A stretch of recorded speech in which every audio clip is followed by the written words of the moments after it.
वो बैठक की ये इसलिए कि कायस्थ समाज जो है हमेशा पिछड़ा हुआ है, कहीं कोई कलाई की बात को कोई सुनने वाला नहीं है।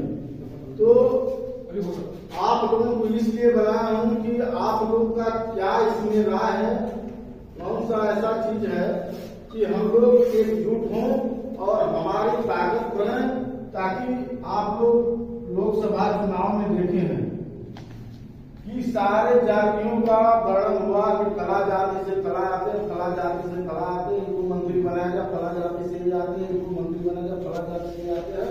लेकिन कहीं एक बात उसमें यदि कायस्थ की बात हुई हो तो आप लोग बता दें। कोई भी कहा हो कि नहीं कायस्थ भी है, इसको भी एक पद दिया जाए, लेकिन ऐसा नहीं हुआ है। तो हम चाह रहे हैं जब हमारा संगठन नहीं बनेगा हम कुछ नहीं कर पाएंगे। हमको संगठन बनाना जरूरी है। 3% हम मलाह हैं, मलाह 3% है। आज राज्यसभा में मंत्री हैं, हम लोग 3.5% हैं, लेकिन हम लोगों को कोई पूछने वाला नहीं है। कारण क्या है? हम लोग संगठन नहीं है, हम लोगों का संगठन कमजोर हो जा रहा है। हम लोग कहीं भी नहीं हो रहे हैं। आप विधायक खेल जा रहे हैं, सांसद खेल जा रहे हैं, आपकी कोई बात सुनने को तैयार नहीं कर रहा है कि आपके पास वोटे कितना है। अभी आप किसी से परिचय गांव में 1-2 लोग हैं बसे हुए हैं, उनको कोई यादव सता रहा है, कोई पासवान सता रहा है, कोई धोबी सता रहा है, उसके लिए कोई खड़ा नहीं होने वाला है। तो हम इसीलिए संगठन बनाए हैं कि आप लोग ग्रुप में कितने लोग हैं कि बहुत फालतू मैसेज करते हैं, मैं उनसे भी निवेदन करना चाहता हूँ कि आप फालतू मैसेज मत करिए।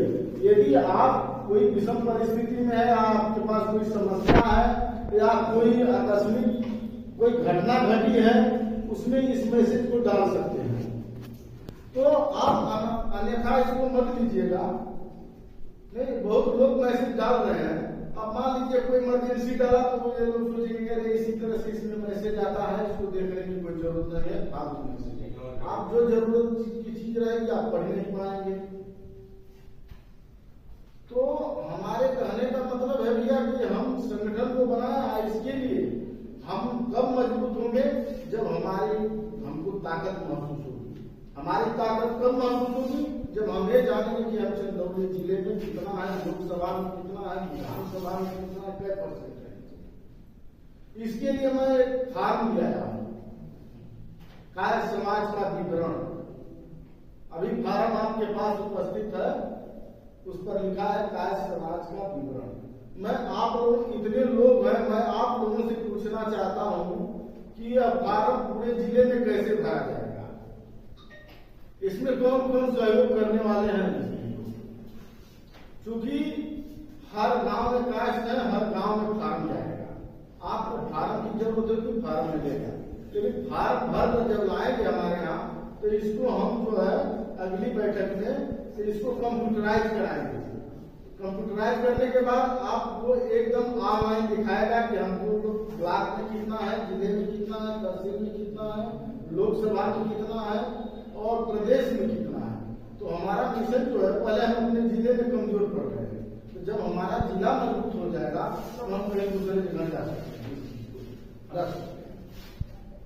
तो मित्रों, मैं आप लोगों से एक कहना चाहता हूँ कि आप लोग थोड़ा सजग होइए और जागिए, और अगल बगल यदि बैठक की सूचना मिलती है तो आप लोग थोड़ा समय का ध्यान दीजिए।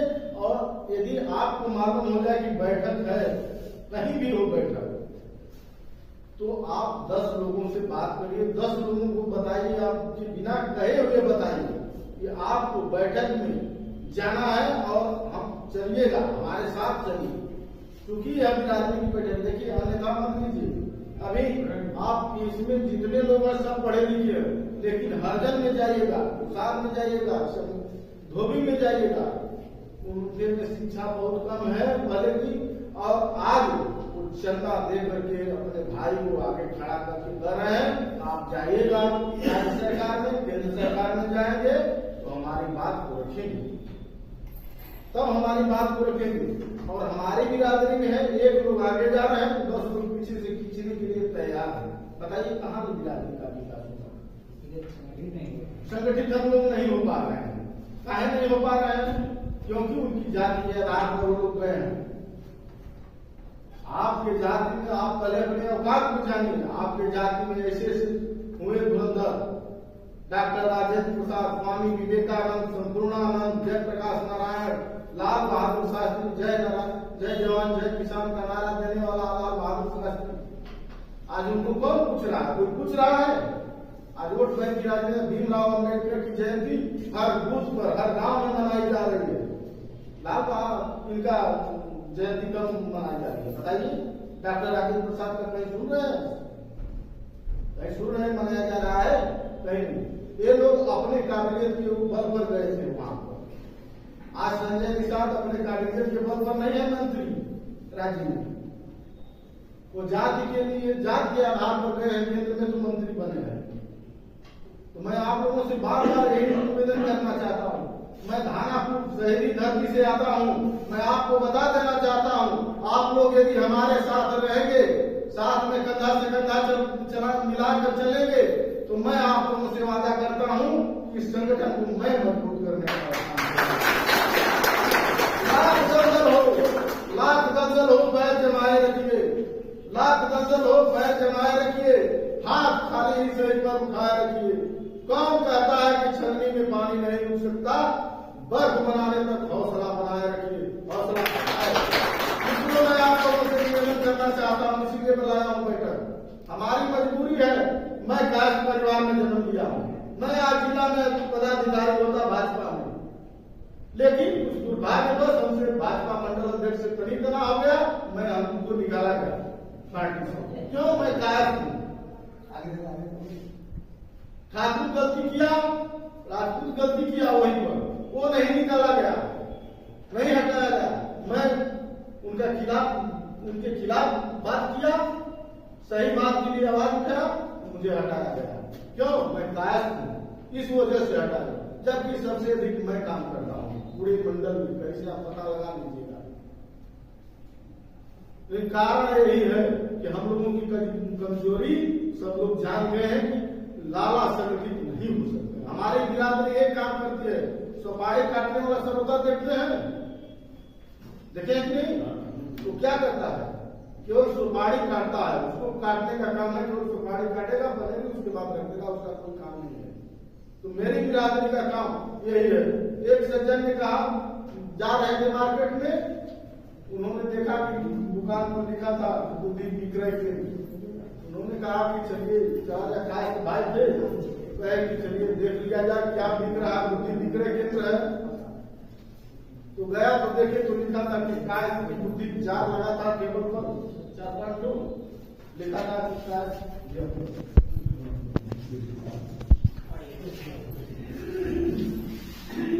अभी हम लोगों के बीच में, हम लोगों के यहाँ चंदौली के पार्षद शंभूलाल श्रीवास्तव जी उपस्थित हैं। मैं इनका हार्दिक अभिनंदन करता हूँ। और हम लोगों के बीच में चंदौली क्षेत्र से आते हैं बड़े भाई राजूलाल श्रीवास्तव जी, मैं इनका भी हार्दिक अभिनंदन करता हूँ। हमारे बड़े भाई विनोदलाल श्रीवास्तव चंदौली से आते हैं, मैं इनका हार्दिक अभिनंदन करता हूँ। आगे के कड़ी में मैं बता देना चाहता हूँ आप लोगों से कि जब जार लगा था उस पर रेट लिखा था, हर जार पर किस बिरादरी का कितना बुद्धि का दाम है। उस पर लिखा था कि कायस्थ की बुद्धि 1 रुपया, बाबू साहब की बुद्धि 500 रुपया किलो, ब्राह्मण की बुद्धि 1000 रुपया किलो, यादव की बुद्धि 5000 रुपया किलो, और हरिजन का बुद्धि 10,000 रुपया किलो, और मुसलमान का बुद्धि 20,000 रुपया किलो। पूछा कि अरे आप ये हमारा अपमान तुम कितना करोगे? कहा चाचा अब क्या बोल रहे हो? लाला की बुद्धि, गाय की बुद्धि 1 रुपया किलो रख रहे हो, कर रहे हो क्या चाचा? चाचा बोला जिए मत हमसे, आप बात को समझिए। जिस चीज का उत्पादन अधिक होता है उसका रेट कम होता है। आप में संगठन नहीं है, इसलिए आपकी बुद्धि 1 रुपया बहुत अधिक है। मुसलमानों की बुद्धि इसलिए हाई रखे हैं कि वो सिर्फ एक बात जानते हैं कि रोड पर उतरना है, काटना है, इसको काटना है, अपने को काटना है, इसको काटना है, ये नहीं मालूम है, लेकिन काटना है तो काटना है। इसलिए उनकी बुद्धि हाई रेट 20,000 रुपया रखना। मित्रों, आप लोगों से मैं निवेदन करना चाहता हूँ, आप लोग संगठित होइए, समाज के प्रति जागिए, कास्ट परिवार को जगाइए, तब जाकर के हम लोग कहीं होंगे। ये मत सोचिए अपने। देखिए महाराष्ट्र में बाल ठाकरे कौन बिरादर था? बहुत लोगों को नहीं मालूम है। कोई लोग अपने बच्चे को ये नहीं बताते हैं कि डॉक्टर राजेंद्र प्रसाद श्रीवास्तव कौन बिरादर थे। आप बच्चे से घर में पूछिए, नहीं बता पाएंगे। जात के कायस्थ थे। स्वामी विवेकानंद कौन थे? जात के कायस्थ थे। संपूर्णानंद जी कौन थे? जात के कायस्थ थे। लाल बहादुर शास्त्री कौन थे? जात के कायस्थ थे। जयप्रकाश नारायण सन 1975 में, आप लोग कह रहे हैं लोग संख्या में कम है, आप लोग संख्या में कहा कम है।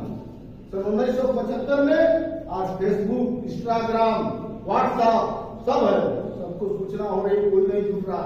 उस समय फेसबुक, इंस्टाग्राम नहीं था, लेकिन सन 1975 में इंदिरा गांधी का कुर्सी हिलाने का कोई काम किया तो जयप्रकाश नारायण ने काम किया। आपको मैं बता दे रहा हूं, आपके बगल में शहीद गांव धरती से कांता प्रसाद विद्यार्थी ने 1942 में आंदोलन छेड़ा और थाना में चढ़ाई किया। एक बार उन्होंने दरोगा और सिपाही सबको खदेड़ दिए और नरौली घाट पर जाकर पंचायत की। वहां से वो लोग निर्णय लिए कांता प्रसाद विद्यार्थी की अगुवाई में, जाते कौन थे? कास्ट थे। उनके अगुवाई में यह निर्णय लिया गया कि हम लोग इस बार चलेंगे, जय या विजय होगा। वो लोग वहां से लौट कर आए, उसमें 3 लोग मारे गए, महमूराम थे और हीरालाल एक और शहीद हुए। लेकिन जिदिया करके लाठी डंडा से दरोगा कौन था, खान था कि कौन था, उसको मारे और 2 सिपाही को मारे और थाना पूछे उसी समय और वहीं पर तिरंगा की गाड़ के सन 1942 में। तो मित्रों, थाना पूछे सन 1942 में आजाद हो गई, लेकिन सन 1947 में देश पूरा आजाद हुआ। मैं उस धरती से आता हूँ, मैं आप लोगों को स्पर्श करना चाहता हूँ। आप लोग मेरा साथ दीजिए, संगठन तो चलेगा, लेकिन आप लोग सहयोग करिए। हम लाख कोशिश करते हैं कि आप लोग समय से आइए। आप लोग एक लोग जानते हैं, दूसरे बिरादरी में जाएंगे, मालूम हो जाएगा। सहयोग के लिए भी तैयार है, समर्पण के लिए भी तैयार है, सब चीज के लिए वो तैयार है। लेकिन हमारी बिरादरी में कोई ऐसा करने वाला नहीं है। अकेले चला नहीं घोड़ सकता भाग। हमारे बीच में भी बहुत लोग वक्ता हैं, मैं बहुत अधिक नहीं बोलना चाहता हूं। हम वक्ताओं में भी हैं हमारे बीच में। हम चाहेंगे कि कुछ लोग अपनी बातों को रखना चाहते हैं, तो इन लोगों को भी मौका मिले, ये लोग भी बात रखें। तो यूं ही नहीं मिलती है राही को मंजिल, यूं ही नहीं मिलती है राही को मंजिल, दिल में एक जुनून जगाना पड़ता है। यूं ही नहीं मिलती है राही को मंजिल, दिल में एक जुनून जगाना पड़ता है। पूछा चिड़िया से कैसे बनाया आशियाना, तो बोली भरनी पड़ती है उड़ान, बार बार तिनका उठाना पड़ता है। मित्रों, तो इसी चंद शब्दों के साथ में हम लोगों के बीच में परम आदरणीय शिक्षक संघ से आते हैं मास्टर साहब अखिलेश श्रीवास्तव जी से मैं निवेदन करूंगा कि अपने विचारों को रखें। मास्टर साहब अखिलेश श्रीवास्तव जी।